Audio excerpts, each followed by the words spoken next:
This week we're going to be talking about experiment 11, which is dealing with isolation of molecules from natural products. You're going to be isolating the molecule known as limonene from orange peels, basically. Orange peels contain a fair amount of limonene.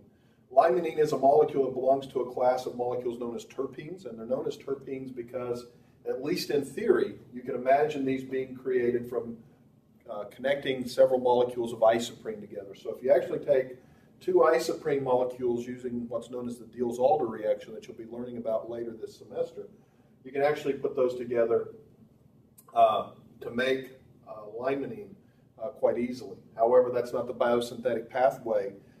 Nature doesn't use the Diels-Alder reaction, surprisingly, and I'll show you the biosynthetic pathway, how oranges and other natural products or natural sources produce limonene. Limonene has a number of uses for us, actually.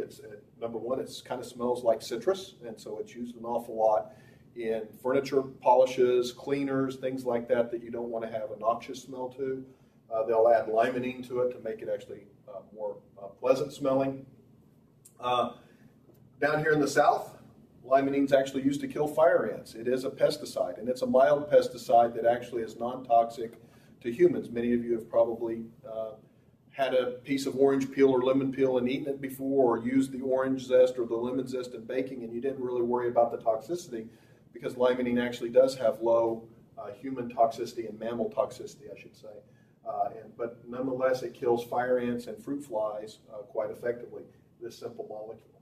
It's also used as an industrial, environmentally friendly solvent. So a number of manufacturing processes will use limonene to clean metal parts, things like that need to be degreased, if you will, because it's a fairly low boiling solvent, but nonetheless it is environmentally friendly and of low toxicity. So you're going to be isolating limonene this week using a technique known as solid phase extraction.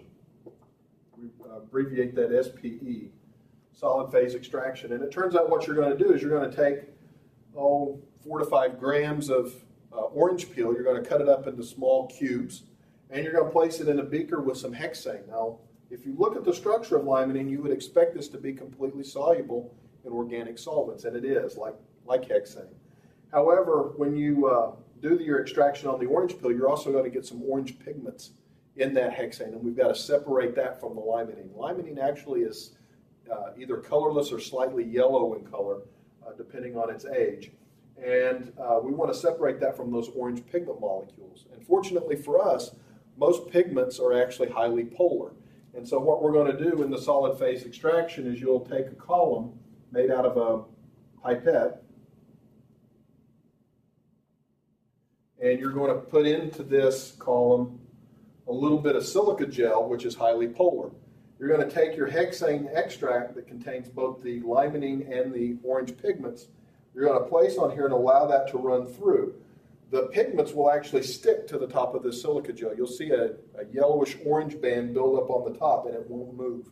That's because the silica gel is holding on to those polar molecules, because like dissolves like. We've got polar solid phase, polar molecules. They're not going to move. We've got a nonpolar hexane, a fairly nonpolar limonene, and that's going to be allowed to move through. You'll then evaporate away the hexane very carefully so that you don't lose your limonene, and you'll get your limonene sample from that. So this is a chromatography-like technique, but we call it solid phase extraction because it allows us to separate these two components fairly easily. Now, the way that nature makes limonene, the biosynthetic pathway, is to actually use a molecule known as geranyl pyrophosphate.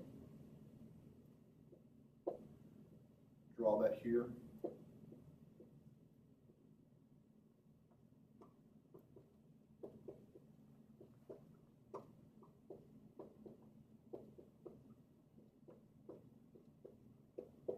So this is geranyl pyrophosphate. Notice we've got a double bond here. We've got a double bond here where we need it in the product for limonene. But now we've got this so-called pyrophosphate group, which turns out it's a fairly decent leaving group. And you can kind of think of this as the biochemical equivalent of bromine. So it's a good leaving group.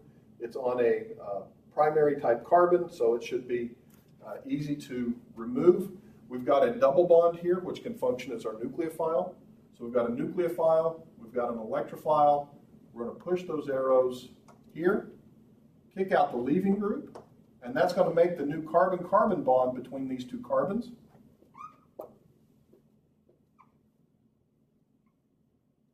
That's that bond that I'm highlighting in a little boulder there. There's our double bond that was already there, our methyl group up here. And now here we've got a carbocation. And we know that carbocations, we can eliminate a hydrogen basically from those to get a new double bond. And so I'm just going to draw in one of the hydrogens on one of those carbons. And then a base could be the pyrophosphate or some other base in the natural source. Will come in and abstract that hydrogen, remove it, and close up that carbocation and generates for us through a nice synthetic pathway to get limonene. So that's how limonene is synthesized in these natural sources. There is no Diels-Alder reaction. To date, we haven't been able to find a Diels-Alder enzyme that actually promotes the Diels-Alder reaction. And so even though one can imagine making this from the Diels-Alder reaction, it seems that Mother Nature has chosen a different route to make it. So this week you're going to be doing some natural products isolation chemistry. You're going to be working with some orange peel and extracting your limonene. You will then take your limonene and you will analyze this in a number of ways. You're going to be using gas chromatography, but you'll also be doing the bromine test, which we talked about in the previous video. And that bromine test is being used to verify that you have the presence of the olefins, or the alkenes, if you will. So that's what you're going to be doing this week. Good luck.